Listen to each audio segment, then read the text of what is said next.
สุขสบายดีน้องสุขโดยสบายดีเสียบาวเพชรเด้อโดยน้องสุขเห็นยังสักเครื่องสักเครื่องเบิ้งสาวสุขสักเครื่องทุกคนเครื่องก็บ่ได้ลายเนาะอาบน้ำตอนเช้าบรรยากาศดีลายเบิ้ง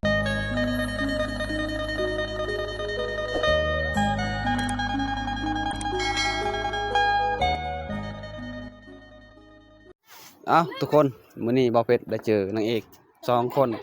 สาวนี่หยังกับสาวอาทิตย์สบายดีสาว2 คนสบายดีสบายดีเฮ็ดหยังอยู่นี่ไปอาบน้ไปอาบน้ำอยู่ใส่สักอยู่เซนี่ำแม่นโอ้นักเนาะไปกับไผกับพาเทนกับอาทิตย์สาวอาทิตย์นี่ไปใส่เบิ่งกล้องแน่เป็นหยังพายายห้าวเสื้อผ้าย่ายบ่โอ้คือมีหลายอยู่ทางหลังเนี่ยป้าทุกคนสาวเนี่ยสักลายเบิ่งมาหัวใจโอ้คนหักจริงเนาะอันนี้คือว่าอยู่เขตชนบทบ้านคนซีเมืองนองเขื่อนชลในเขตทุกคนคนงามคนสวยเด้สาวโสดสาวซิงคือกับเป็นอะไรฐานะน้องโสดบ่หรือว่ามีแฟนแล้วตอนนี้โสดเนาะยังบ่มีคนคุยเนาะสาวเทศเด้นี่แล้วบ่ยังเนาะโอ้วะสาเนี่ยมีแล้วเด้คนอยากคุยกับเจ้ามีพวกนั้นผู้หมาย พอหมายบ่เอาเนาะ เบิ่งทุกคนสาเนี่ยก็พอหมายก็เอาบ่ติว่าจะเป็นผู้บ่าวลาวบ่าวไทยเนาะอายุจักปีล่ะอยากได้ตอนนี้30โอ้ย15บ่เอาบ่บ่ทุกอย่าง15ก็เอาทุกคนสารยังบ่ติยังเลยเนาะบ่ติเขาเปลือกบ่เลยเขาเจ้าเนาะคนสวยคนงามเอาเบิดคิกเอาคู่ก็เอาเดี๋ยวนี้กับกำลังจะไปซักผ้าอยู่น้ำเซทุกคนโอ้น้องบรรณาเขตชนบทสาวเนี่ยกับสาวอาทิตย์ป่าโททุกคนอยู่ทางล่างมีไล่ได้โอ้ยสาวเนี่ยสุพอจากได้อายุ30 ปีน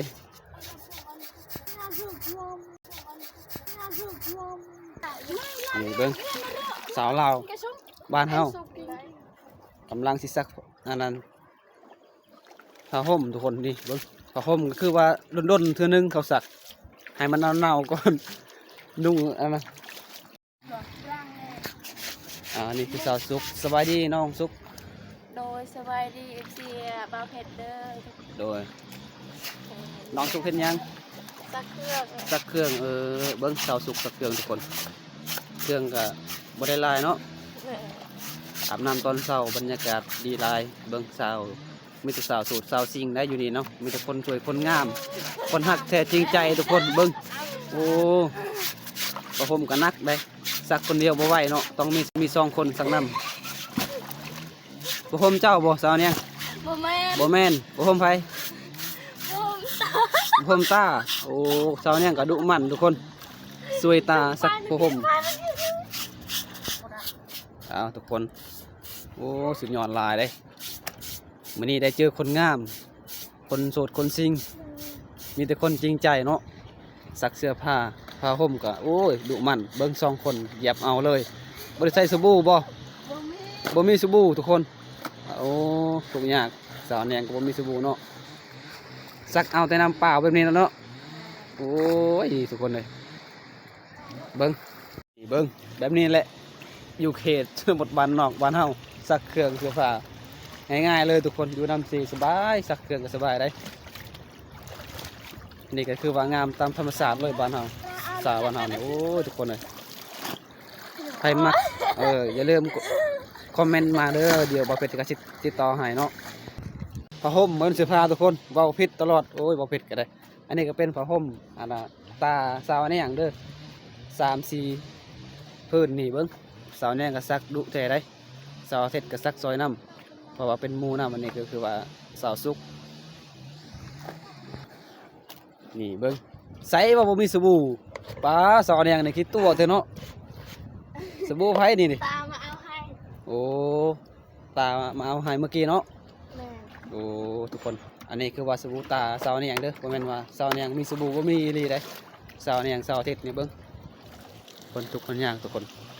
ป้าเสาอาทิตย์คือมีหลายเนาะอยู่ในโตนะสาวเขตบ้านนี้มีแต่หลายเบิดทุกคนสุดยอดสุดยอดเอาสิไปไสเอาย่านเห็นยัง เบิ่งผู้สาวย่านทุกคน จะไปไสนี่ถือไม้ไฟ เอามานี่แหละได้เจอหมูแหละอยู่ทุกคนกินกระเล่มป้าขี้คุยแท้กินกระเล่มเนาะว่ามันไปลักเอาบ่ฮะเบิ่งหมูกับบ่ให้เลยป่าโถสาวเฮืองนี่ทุกคน ไปจำหน้ารถขับ สบายดีเอ้ยไปไสนี่ไปหางัวไปหาควายโอ้ไปหาอยู่ไส อยู่มา อยู่หน้าใกล้บ่ เคยไก่เห็น คือว่าใกล้เติบเนาะใกล้ๆเข้มเซนเนาะโอ้เอาอันนี้คือว่าเหือทุกคนสระนำเหือกับแบบนี้เลยเนาะง่ายๆเลยทุกคนเบิ้งเมื่อย ดึงไปดึงมาก็แล้วโอ้ยสุดยอดลายเอ้ยนี่ก็ได้คนเก่งทุกคนสระแบบง่ายๆเลยสาวเฮืองมาดิไปเบิ้งควายอยู่พูนะพอแล้วกินกระเล็มขี้คุยสาวเฮืองนี่เนาะสมพอแล้วแหละเจ้าถึกไปเบิ่งควายตลอดทุกมือนี่ดีแล้วเอาทุกคนอันนี้คือว่าเอ้ยกับน้องสาวเฮืองเนาะกำลังสิข้ามเซไปเบิ่งควายอยู่นาอยู่ผู้คนใดเนาะอยู่ป่าดงคนใดไกลเติบทุกคนอันนี้คือว่าข้ามเซแล้วน้องบ้านเฮาเบิ่งเอาจังน้อยจมน้ำเบิ่งบริยันเหือจมน้ำบ่คือมาขี่ลายแท้เตียวลงซะนำอันนั้นมานะ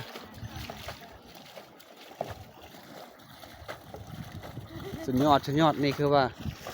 ขามซีแล้วน้องบ้านเฮาเด้ออยู่เขตชนบทบ้านคุณสีเมืองน้องทุกคนโอ้ยเสาเฮืองไฟเฮือเก่งลายทุกคนยังมาแล้วบ่เสาเนี่ยสักเครื่องสักอันนะพระห่มนะยังเนาะนักบ่ปลาทุกคนนักลาย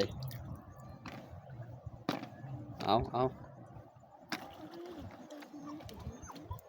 อันมีพัวเนี่ยใครแน่เนาะพัวซอยเนาะ แม่ อันนี้โอ้ยบ่มีความสุขเลยหมูซอยเบิ่ง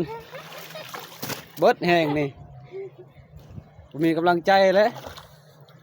หมูใจดีบ่ แม่ โอ้ใจดีแล้วเบิ่งนางเอกสาวอาทิตย์สาวเนี่ยงนี่เป็นหมู่กันก็ดีแล้วเบิ่ง ก็ซักใจคือ มีแต่คนโสดคนซิงทุกคนไปมากกระทักมาได้เด้อขอเพชรติดต่อให้ดอกเบิ่งนี่เห็นยังก็เก่งได้สองคนนี่เนาะ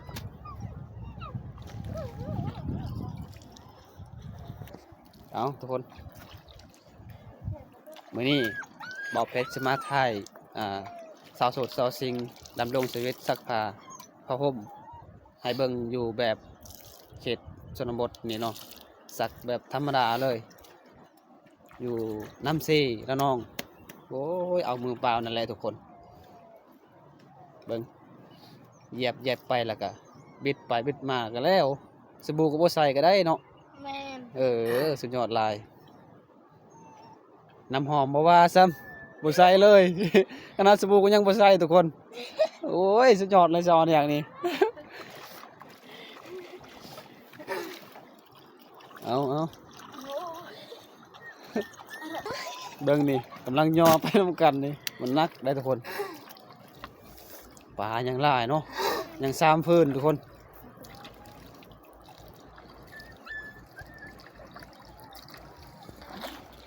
เอาเบิ่งใส่สบู่เลยอันนี้แม่นผ้าห่มเจ้าเองบ่ แม่น โอ้สาวอย่างเนาะคันผ้าห่มตัวเองก็ใส่สบู่ทุกคนอันนี้คือว่าผ้าห่มตาเอง บ่ได้ใส่สบู่เลยซักธรรมดาเลยมีแต่เอาลงน้ำก็เอาขึ้น ใส่เบิด โอ้ย เจ้าบ่เห็นเคยใส่ เนาะหยอกทุกคนเพิ่นใส่แล้วเอาหยอกคนงามเนาะเอาแบบนี้แหละสักสะอาดเอาเหยียบแห้งๆนะสาวเท็ดเจ็บตีนตี เอาทุกคนได้เจอนางเอกซักเสื้อผ้าซักผ้าห่มนางเอกเด้อ2คนนี่นางเอกรุ่นใหม่วัยรุ่นบ้านคุณซีสาวเขตชนบทสาวโสดสาวซิงไฟมักทักมาเด้อ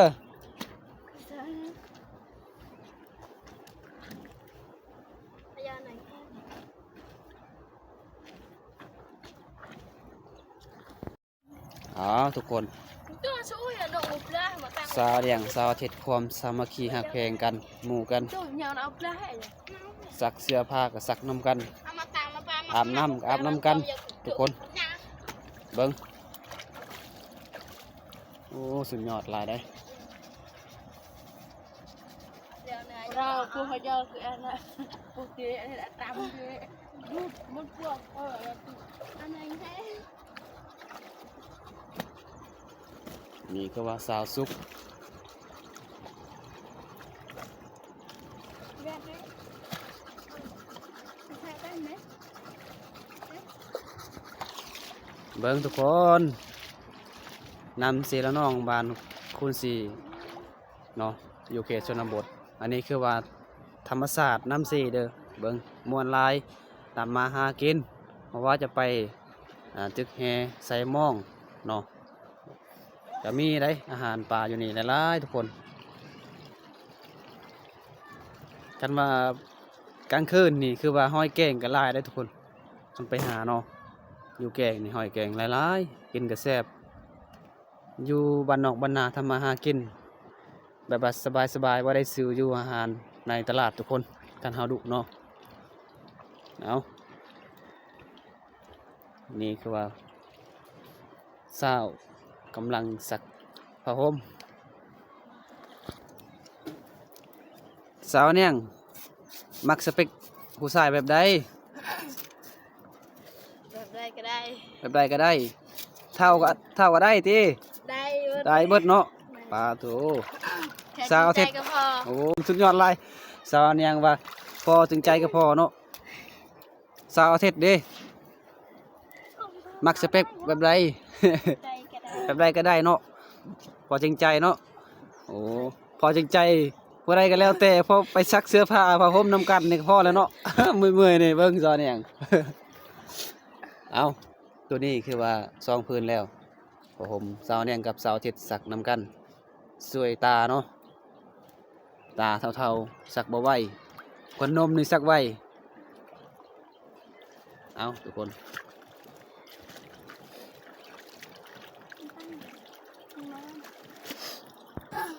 เอาใส่สบู่เบิดทุกคนทุกพื้นเลยใส่หลายๆโลสบู่นะบ่มีบ่คันใส่หลายเนาะโอ้ทุกคนเบิ้งนี่ใส่น้อยเดียวโอ้โหบ่ห่มมักใหญ่ๆนี่ใส่เดียวมันบ่คุ้มดอก เฮ็ดเนี่ยก็ได้ร่างกาย เนื้อได้แซวเท็ดอยากได้จ้อยบ่ห่างกายติเอาหินใหญ่ๆใส่อยู่กับตู้นะแอบทุกมือ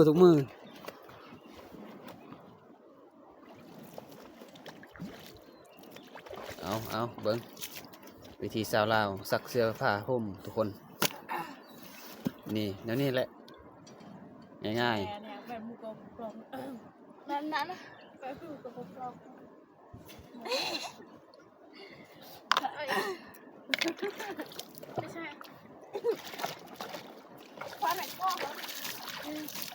หน้าบ้านนี่ถ่ายก่อนโอ้ย ๆสุดยอดเอาสาวเนี่ยสาวเท็ดคลิปนี้ก็ขอบใจเด้อที่ให้ถ่ายคลิปขอไปบาย FC แน่เจอกันคลิปหน้า บ๊ายบาย ไปพบกันคลิปหน้าเนาะโดนแล้วบ่ได้เยี่ยมย่คนสวยคนงามสาวโสดสาวซิงอยู่เขตชนบททุกคน บ่าวเพชรขอปิดคลิปก่อนเด้อคลิปนี้ก็ประมาณนี้แหละขอให้ FC รับชมรับฟังแต่ต้นจนจบเนาะอย่าลืมบ่าวเพชรขอฝากกดไลค์กดแชร์กดติดตามเนาะ EP นี้ประมาณนี้แหละเจอกัน EP คลิปหน้าทุกคนบ๊ายบายเจอกันคลิปใหม่